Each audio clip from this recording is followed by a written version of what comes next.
Real stories. Hello, and welcome back to Real Stories, the podcast that celebrates the wonderful world of weird and wonderful stories.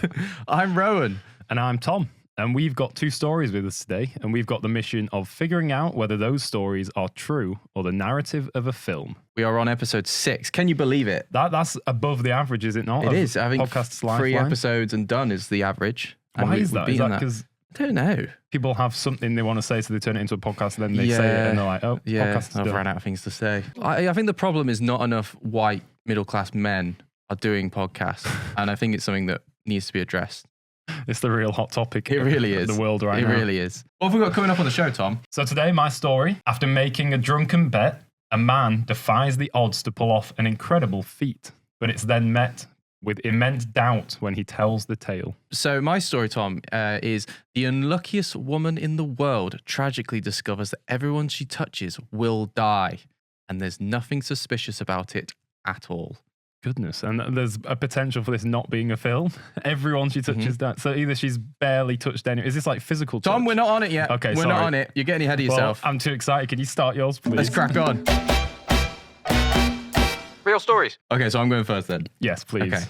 So yeah, to begin with, Tom, I just want to reaffirm there is nothing suspicious about this story. Okay, nothing suspicious at all, and that's the last time I want to hear about it. Okay, I don't want to hear you say it.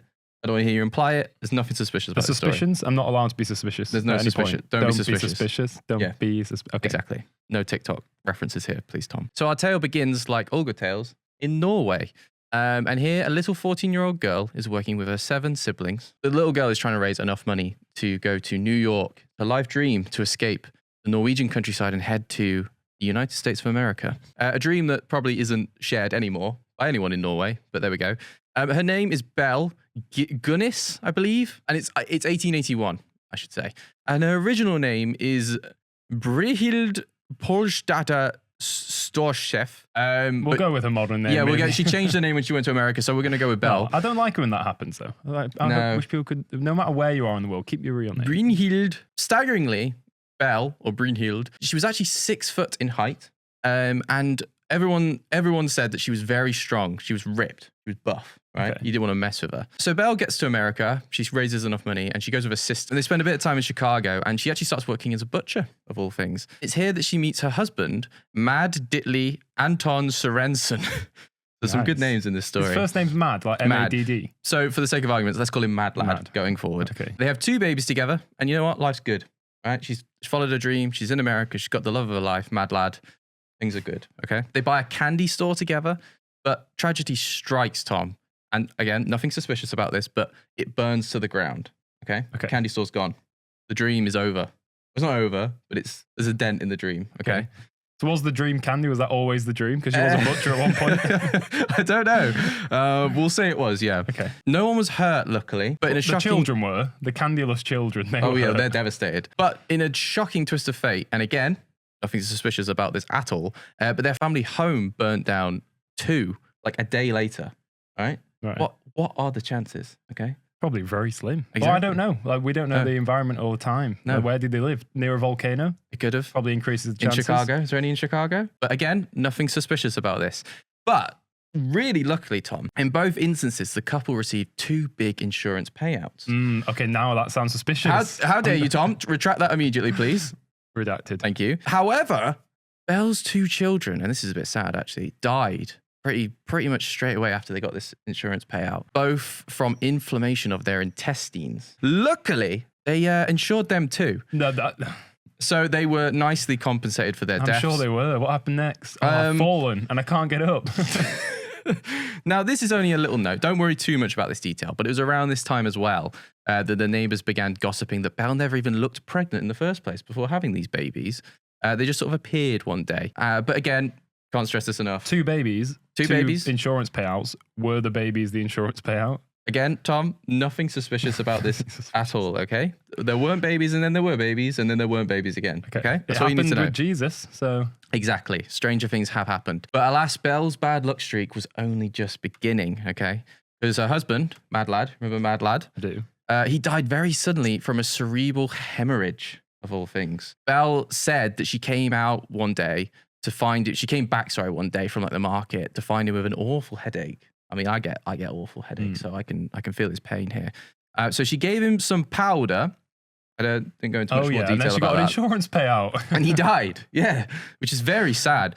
Luckily, Mad Lad had purchased 2 life insurance policies recently with the idea that one was going to end on a day, that the same day that the other one started. So there was going to be a 1 day overlap. And unbelievably, Tom, it was on that day that he died. So she got 2 insurance payouts. Again, nothing suspicious about this. To quote the great Sabrina Carpenter, please, please, please don't find anything suspicious here, because I can assure you that Belle is not suspicious. So with all this insurance money, Belle decided, you know what, screw it. I don't like this life in Chicago. I'm moving to Indiana and I'm buying a pig farm. I've got a new dream. She's gone full circle. She was a butcher. Now she's raising the pigs. Again, we always talk about LinkedIn, but she would be looking not suspicious on LinkedIn. I think people will admire this. Green flags. Yeah. Dipping your toes in lots of different careers. Exactly. It means you've got ambition. We like this. It was here that, fortunately, Belle did find love once again in Peter, but we'll call him Mad Lad 2 for the sake of arguments. Peter had already had a daughter. Madder Ladder. Mad Lad 2. Madder Ladder. Madder Ladder had already had a daughter. I think his wife died. Oh, yeah. Insurance.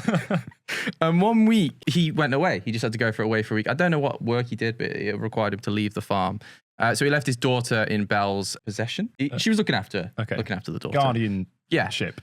Maybe Unfortunately, though, Tom, Belle cannot catch a break. His daughter died of an unknown suspicious disease. What's the suspicious disease? An axe to the head? Sorry, unsuspicious disease. There's nothing suspicious about the disease. Don't worry about the disease. He comes back. He's devastated. He's like, oh, my God. All I'll say, Belle, there are some alarm bells ringing here. Please, Tom. I don't want to hear it, okay? Have some respect. This poor woman, she's gone through hell, okay?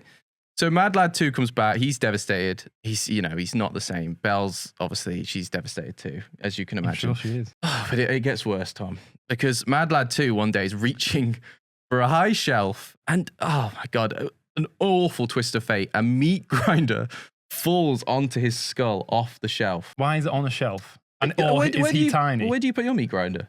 Put it on the shelf. So he's Don't ask me reaching. where I put my meat grinder. It's a very personal question. So yeah, he reaches for the meat grinder, falls off, hits him in the head. Is Mad Lad too tiny? He's reaching up and there's a meat grinder. Yeah. Like, is he like, I'm imagining him, he's like ruler height and he's like, I need to get to the sausages. And he's just trying to reach up to the shelf. We know that Belle is 6 foot. She's very tall. So she probably put it quite high up. She probably liked him because he's so small that it's easy. You just stomp on him and then get the insurance payout. How dare you, Tom? How dare you imply such a thing? Luckily, Belle got $3,000 for Peter's death. So, she's in those days, that's probably a lot. That is a lot of money. She starts putting marriage adverts in the local paper. She's like, right, I'm very sad about the death of Mad Lad and Mad Lad.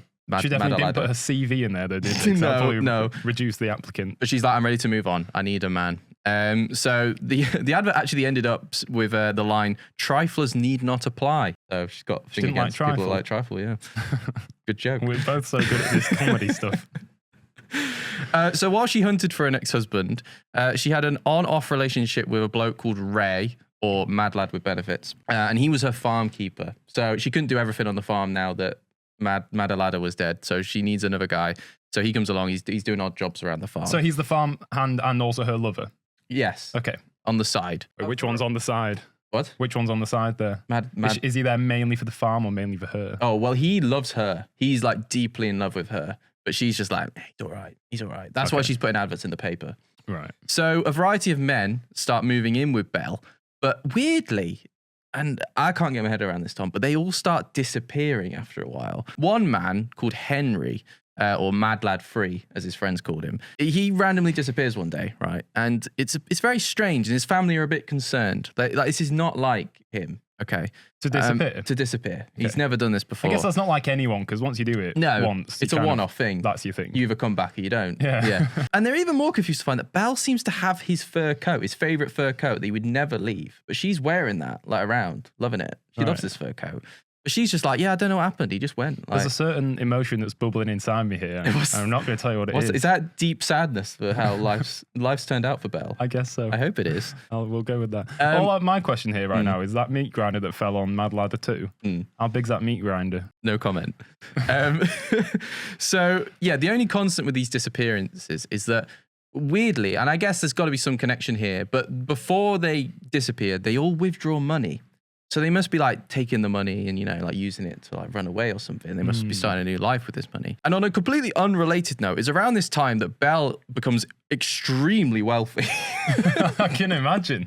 She's actually worth about $6 million. In 1880? In 1880. What's that? No, it's like 1900 at this point.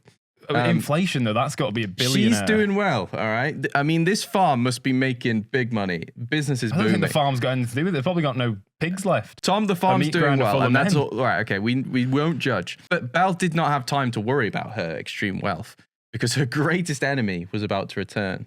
Can you guess what that is, Tom? Her sister? It's not a sister. I don't know what happened to her sister. I don't know why I made her the enemy, but there were lots of them. I thought one of them maybe is an antagonist. Are you suggesting her sister's maybe behind all these deaths? No. I think you're onto something there, Tom. That does sound suspicious. But no, her greatest enemy is fire. Oh. Fire has returned. Her farm burns to the ground one night. Oh, yeah. Yeah. And you know what, Tom? Insurance? No, none of that this time. The police turn up and they find a body. They find her body. Belle's? Yeah. Oh, hell's Belle's. And to make matters worse, she's headless.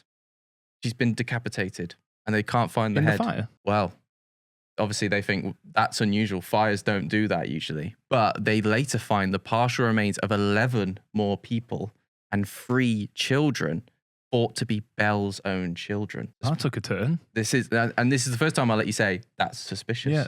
Something dreadful has happened to Belle. But now Belle's kind of become a victim and not a... She was always a victim, guilty. Tom. I don't know what are you on about. There's obviously what's the explanation here? What's the explanation for this? There must be a reasonable explanation. So the police continue investigating and they find bits of body parts scattered all around the farm. They're just digging holes everywhere and they're finding bodies all over the shop. So much so that they actually go, you know what? Let's stop looking. Like, I'm sick of this. That is a thing, isn't it? That people have fed bodies to big balls and they eat them. Pigs. Yeah. Yeah. They guess that approximately 30 to 40 bodies were buried at the farm, right? And they suspect, like you say, that maybe some of the bits were eaten by the pigs. They're just roaming around free. Yeah. So, and they like to dig holes and like find truffles. But, if you can find a hand as well, dig in. So yeah, a really terrible accident must have happened here, Tom. I don't know about you, but I'm not sure I this have is no screaming theories. accident. I Like have the fire no theories. maybe was an accident, but the beheadings and the 40 dead bodies, that doesn't scream accident. Well, at the time, the local paper was running heartbreaking stories about Belle's death, claiming that she tried to save her children in the fire, but no luck. But you know what? Weirdly, they now start to reassess this when they hear about the amount of bodies at the farm. They start thinking, you know what? Maybe Belle is up to something here, which I think is rude. Really rude and mean, actually. I think it's perfectly justified, to be honest unacceptable. So the police track down Ray, or the side mad lad, the mad lad on the side. Yeah. And he, you know what he's wearing? Fur coat? Yeah. Mad Lad 3's coat. Dear. Was it 2? No, 3. Yeah. The third guy. The first one was the best. Yeah. Always is. And he confesses to the arson. He's like, yeah, I did it. I burned that house down. I burned that right down. Then he starts talking a lot of nonsense, Tom. He claims that Belle is luring men to the house and killing them and stealing their money. And she told him to start the fire because she knew that someone was onto her and she wanted to flee. But you know what? Her body was found. Absolute nonsense. Belle's body was found. You right? You look, well, that sounded like that should have been a shocking twist, but Belle, it sounds Belle's plausible dead. to me. Belle is dead. Belle's dead. Yeah. There is a slight hiccup on that. The body that they found they thought was Belle is 5'3". Well, it's not got a head, so no, that's true. But I guess head? Oh, wait, no. She must have had a massive head, really big head. They get these sort of things wrong all the time. Maybe they had a dodgy ruler. Yeah. You just I think they often measure people's bodies with rulers. Yeah, just one ruler, and they just keep moving it up. Put your hand there. Let's move it on now. Yeah. Well, we need to measure the size of the head. You got your compass. Yeah. So obviously, there was kind of like a shut case at this point. But later on, a few years later, 20 years later, in fact, 1931. A woman going by the name of Esther was arrested in Los Angeles for poisoning a man to try and steal his money. that's rude. That's awful. You Yeah. shouldn't do that. Yeah, no. If you're going to steal someone's money, just steal it. You don't have to poison them. No, Add exactly. insult to injury. No. And weirdly, people claim that they recognize this person from a story in the paper about 20 years About prior. a woman called Belle. No, I believe her name was actually Brynhild. But yeah, you know what? It's the chances are slim. They're really slim. And even if it was true, she died like a couple of days later. So The woman did. The woman died. Oh yeah, no, that's So it can't have been there's Belle nothing suspicious about No, that at all. Write that one off. Put it in the dumb box. Exactly. And you know what? That's where our story ends. So that's a very tragic story, and I think we'll agree not suspicious at So it all. ends there. So what do you believe happened there? Because it's quite obvious that Belle faked Do you want me to her tell you death. it all again? Belle needed to get away.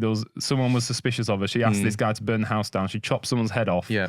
The guy who's madly in love with her would do everything. He'll bend over backwards for her. He said, have you got a match? And she said, you're mine. She's like, not that sort of match. Light a match on our hay. Yeah. Said it. See you in a bit. And they run. And she's gone. She's free. Yeah.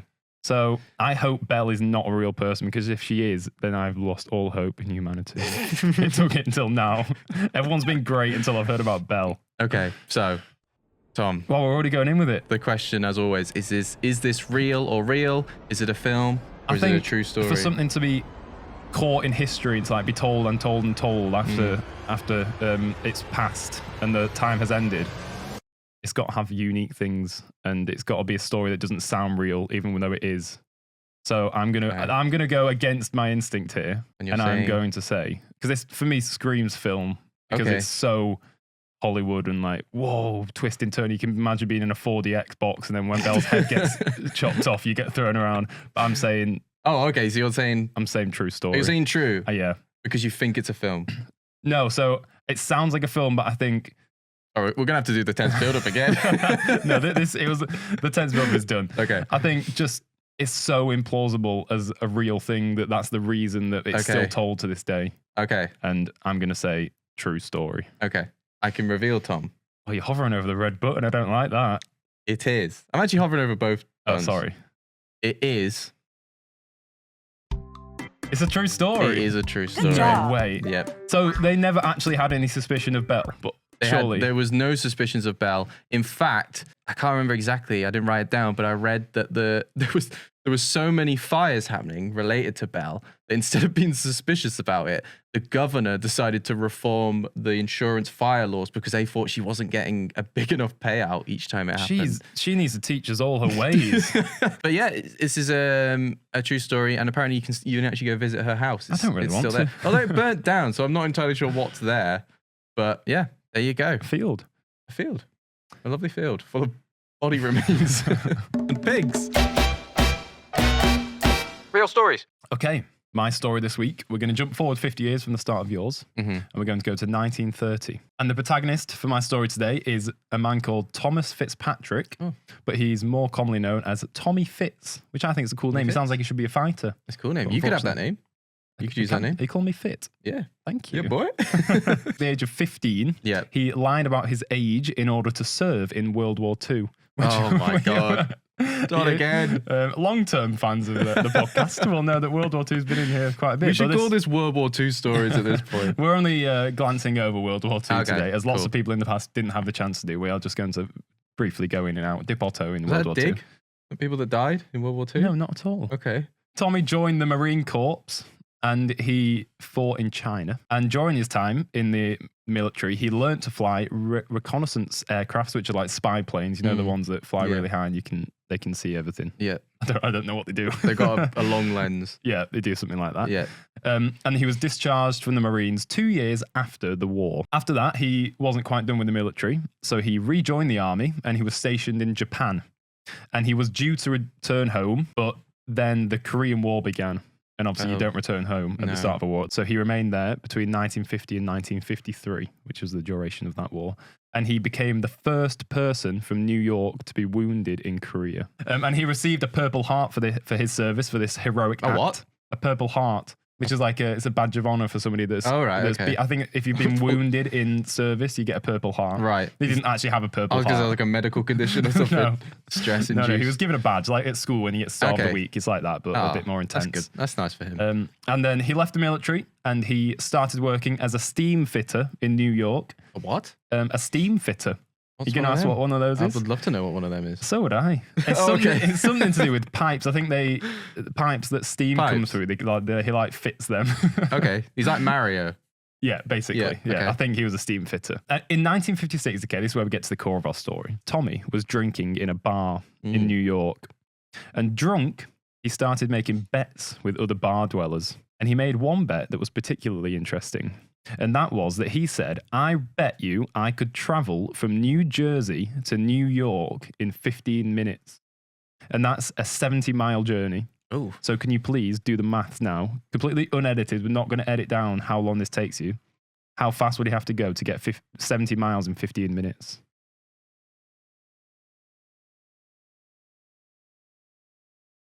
Pretty fast. I'm glad you didn't give a real answer because I don't know whether it would be correct or not. But he would have to go chuffing fast. Yes. Okay. And he took this bet incredibly seriously. Okay. He screams the sort of guy who he's like, what? You think I can't jump higher than you? Come on, then jump right now and I'll do it. Yeah. He takes it way too seriously. And he travels to Teterboro Airport in New Jersey, which was known for flight schools and private planes. And he sees one of these small private planes and he thinks, that's my way in to winning this bet and to making a mole out of this man who made the bet. And he steals. How much is up for grab? I don't know. Okay. He just made a bet. All right. I think it was probably like $5. You know, it was one of those ridiculous things. And he's going to risk stealing a plane. They might have just said, I bet you can't do it. And he's like, you what? Okay. It's like if I said to you, I bet you can't do a bottle flip now. It's like the equivalent of that. But no. He was just probably had really fragile masculinity. He was like, if I don't do this, then they might think I'm not a man. No. Oh, and that's the worst. Not being known as a man is awful. Awful. So he stole a small single engine plane at about 3 a.m. What? And he flew it without lights or a radio. And he landed it right outside the bar that he had made that bet in. Like on the street, straight outside the bar. I mean, they have big roads in America. Yeah, so and this is a small plane. So yeah, that those two facts together, it lands nicely. It's the perfect combo. Yeah. And remember that he is a very experienced pilot. So he walks straight into that bar and he says, look outside. And they look out the window and they're like, oh my God, Tommy Fitz, you've done it. And they high five him and he's like, you're a man, we knew you were. Yeah, boy. And they don't hug because men don't hug. Men. No. They just give each other a little fist bump and then they nod and walk in opposite directions. Yeah, and then slap each other on the ass. The plane's owner didn't press charges, but Tommy was given a $100 fine, which is about $1,100 today. So he's $100 down in this bet. Because if he's made like... He's won morals and he's won that's the main thing. The pride of it. We're going to jump forward a little bit now. Okay. To 1958, 2 years later. Tommy went out drinking again. Oh, no. I think Tommy might have a problem. Yeah. Well, he's only been out twice, to be fair, in like 30 years. He took on a lot of booze. Okay. I just read that word for it that was written. He took on a lot of booze. I think I might have to go home, guys. I've taken on so much booze. And he started reciting the tale of his incredible achievement of landing the plane outside the bar. This is a different bar. Yeah. So he wouldn't even be able to say, no, look, the plane was this wide. Look how wide the road is. It's all in their imagination. Yeah. And the bar dwellers are saying, Tommy, shut up. You've taken on so much booze. You're obviously just telling one of your booze tales. Yeah. And he does not like that. What we know about Tommy now is that he does not like a joke. He is not a man with a sense of humor. No. If you say to him, turn left, he turns left. Even if to his left is death. Yeah. Rightfully so, I say. Yeah. He spoke about it with absolute pride. It's like his life achievement. But it is impressive. It is impressive, yeah. But it's one of those things where it's like, oh yeah, that's quite cool. That anecdote's done now. Don't mention it again, Tommy. And then it'll be like, guys. Do you remember that time? Remember that time I told you about that plane thing I did? Do you want to hear it again? There was one guy, though, who was like, Tommy, I just don't believe you whatsoever. Like, really adamant. Was like, nose to nose, like, Tommy, shut your damn mouth, you liar. I look you dead in the eyes and I know that the truth is nowhere near you. You would sneeze if the truth came near you. Get a life. And he hated that. Yeah. He was angered by this skepticism. And he decided to prove his point in the best possible way. And he put his hand out and he said, I bet you I can do it again. And that guy grabbed his hand, shook it, and said, off you fly, chicken. Because famously, they can fly. They can. Maybe it was a witty joke. What a guy. He went to the same airfield, the private airfield, and he stole another small aircraft. He took it into the air, and there's no lights. He's got no radio. You know, planes rely on communication, and they rely on all the satellites. What, even back then? Well, yeah, what did you think they did? Surely in... Wait, when are we now? What time? 1958. Oh, yeah, of course, sorry. It wasn't that long ago. I thought we were earlier than that. I thought we were pre-World War II, but no, he's fought in World War II. Oh, in World War II, did they just have like planes that had nothing whatsoever? Just, like, they just were a big map birds. on the screen. Put the map down, I can't see out the front window. He flies this plane in the air, pitch black, can't see anything, but he's Tommy Fitz. He knows a thing or two about the skies. Yeah. He lands it. He doesn't actually land it outside the bar this time. I'm going to give merit to him here and say it's probably not because he doesn't have that in his toolbar kit. That's maybe because it's not a plane-worthy road. Right. And maybe in those 2 years, it was a bit more industrialized. The speed bumps. Yeah, the speed bumps. And he was caught after he landed because it's just ridiculous. He actually tried to land it on the roof of a local high school. What? And he was given, they arrested him, and he was given a 6-month prison sentence. Well, I guess it's like a 1 month. It's a one-time thing, really, isn't it? They'll let you off once. If you do it once, it's like, you know, fair but I don't play. even know whether he got in trouble for the first one, to be honest with you. Well, you got $100 fine. I know, but like, was that kind of just like when they put a ticket on your car when you park somewhere you're not supposed to park? They just ticketed him. Can't park there. Double yellow. You can't park there. He became a bit of a legend. Yeah. And there's now a cocktail named after him called the Late Night Flight. All right. Which you can buy in New Jersey. And did this guy, this knobhead, who was like giving him stuff in the bar, did he eat his words? Yeah, he died with a red face. Yeah, good. The question is, though, what in there suggests it's true and what in there suggests it's a film? Well, let me actually just say quickly, both for you and for anybody that's listening. Yeah. When I write these out. If anyone is listening, God forbid. When I write these out, regardless of whether it's a film or a true story, I write them as if I'm like reading it as an article.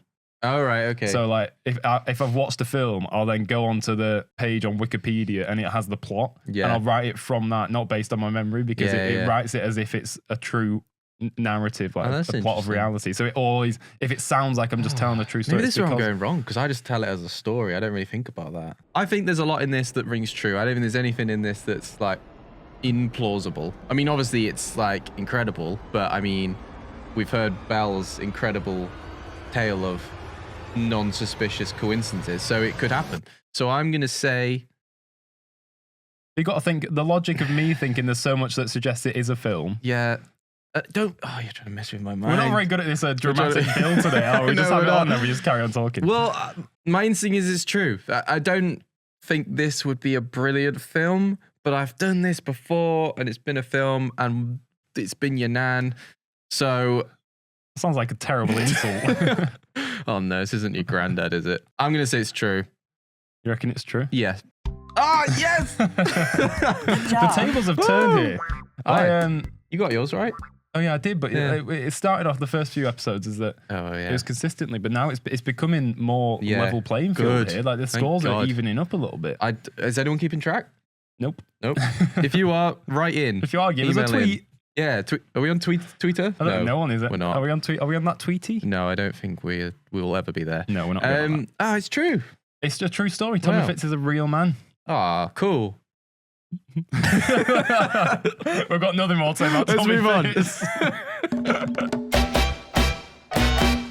Real stories. Well, we didn't have one last week, Tom, so it's time for the real commendation of the week. This week, I believe... I don't want to get ahead of myself, but I believe we have the same real commendation. Yeah, well, you can bring it to the table. Well, it's the same thing literally everyone is talking about right now. Incredibly topical, which is a good thing that it's topical. Yeah, we're not really thinking out the box too much, but it's Adolescence. Absolutely, yeah. Netflix TV show. I've actually made notes. Please tell us I've your actually notes. made notes. I never do this. So, yeah, I think genuinely one of the best shows of the year, but definitely one of the best TV shows I've ever seen. Technically and thematically, and just... time-wise, it's like it's needed right now. Yeah. I mean, like when a show can when a show makes people talk like this one has, I think that's a good sign. Like it rarely happens, but every so often you get a show that has like a talking point, and it's happened like with the Post Office one. Like that's probably the best example maybe ever of making a show that has a huge societal impact. With the Post Office one, I knew about that from like a podcast, but I was like confused that no one was really talking about it because that was years before I heard about it. And then that show came out, and it was like, all right, the government's going to start doing stuff now. And I think that's the power of like TV. Anyway, the government are just waiting for people to know, and then they're like, okay, fine, we'll do that. Yeah, exactly. So it's the same team behind Boiling Point, which me and you both loved. We went to watch that together, didn't we? Yeah, we did. Yeah. I think that was maybe one of my favorite films of that year. And Boiling Point was immensely tense. This is also tense, but in a completely different way. It's both one shot. So each episode of this is one shot. Both filmed in one shot. Obviously, Boiling Point was like an hour and a half. This is 4 episodes, each like an hour each.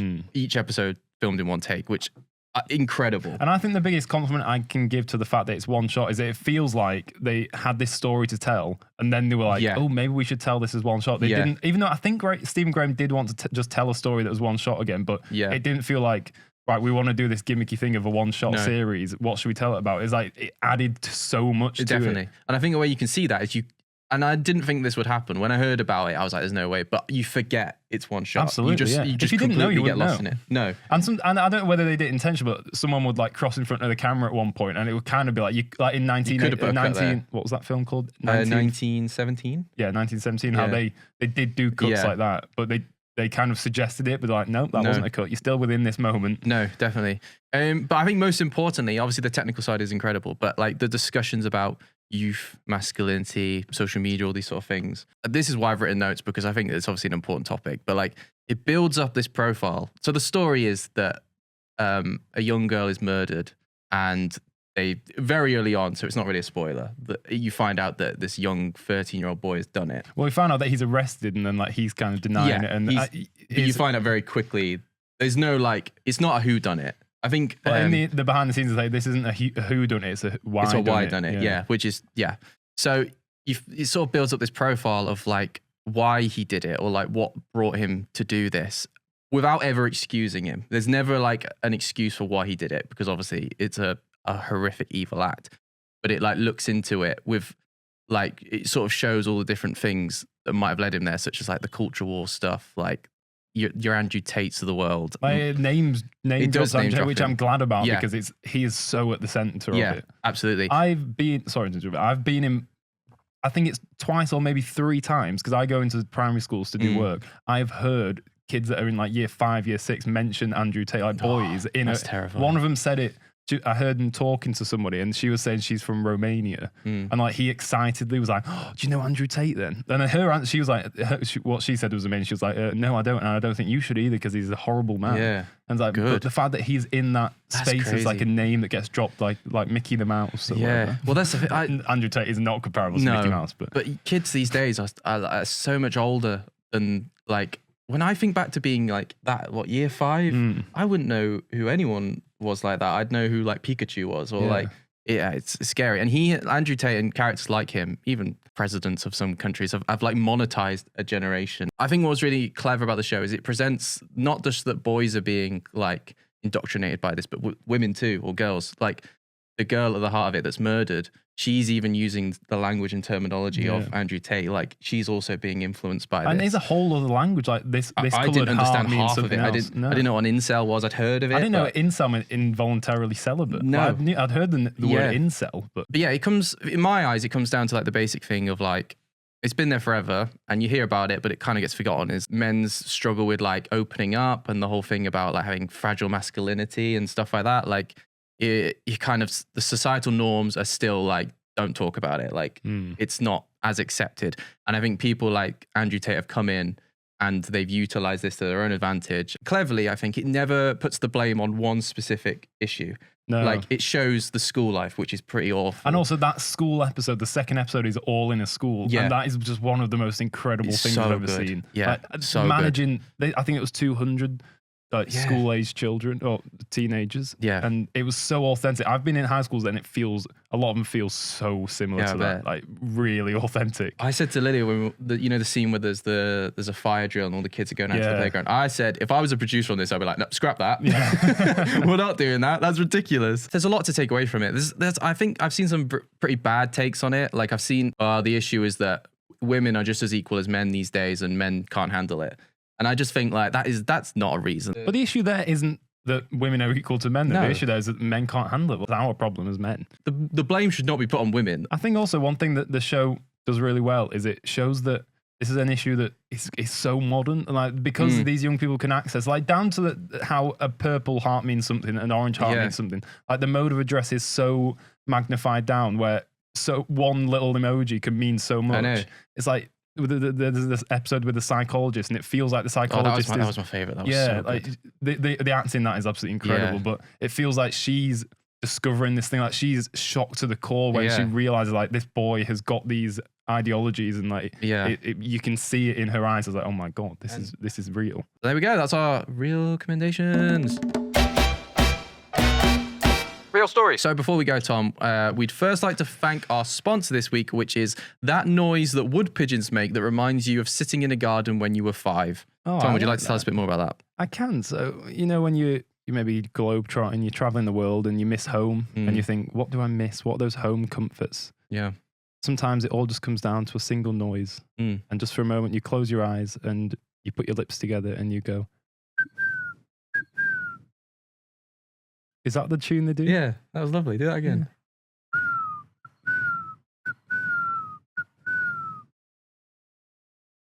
Makes you think. It does. It makes you think, Tom. We'd also like to thank our sponsors, Q Podcast. If you're looking to start a podcast of your own or want to take a pre-existing one to the next level, then Q is the production company that you need right now. Sorry, I shouldn't interrupt this bit. This is the serious That's bit. fine. Yeah, they helped us start this podcast. It looks great. Sounds great. It's great. You're great, Tom. We're all great. Thanks, Q Podcast, for sponsoring. Oh, you are too, by the way. Oh, thank you. Okay. Thank you. Bit late. If you want to start a podcast of your own, email them at hey@qpodcast.com or head to their website, www.qpodcast.com. And if you enjoyed this episode, while you're searching on the interwebs, why not give us a subscribe and check us out on socials such as Instagram and YouTube, but not Twitter. TikTok. Yes, we have TikTok. Kesha is on in Manchester soon. Sold out though. Sorry to make and break that. Damn it. Also, we'd love to know your own reel or reels, so please do keep sending them in because we've had an influx so far to the Google Forms that's also in the link in the description. And that's all for this week. Been a pleasure. As always. Thank you very much for listening. Have a lovely week. Goodbye. Adios. Love you. Real stories.